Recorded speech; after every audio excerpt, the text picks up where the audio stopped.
పశువుల పండగ రోజు మధ్యాహ్నం నుంచి అయితే ఊరికి బయలుదేరేసాం. మధ్యాహ్నం అయితే బిర్యానీ చేసుకున్నాం. నేను ఊరికి వెళ్తే పెద్దగా వంట అయితే చేయను. అవే చేసుకుంటారు. నేను కటింగ్ పనులు మాత్రం చేసిస్తానన్నమాట. ఇక ఊరికి బయలుదేరుతున్నాం కదా, అక్కడ ఉండే కూరగాయలన్నీ పట్టుకుని వచ్చేద్దామని చెప్పి గార్డెన్లోకి అయితే వెళ్ళాం.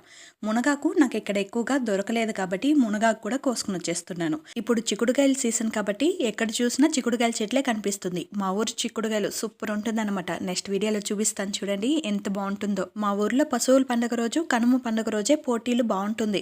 ఉట్లు కొట్టేది, అలాగే కబడ్డీ ఆడేది, పిల్లలకి రేసు అలా పెడతారనమాట. ఉండి చూసుకుని వచ్చుంటే బాగుంటుంది.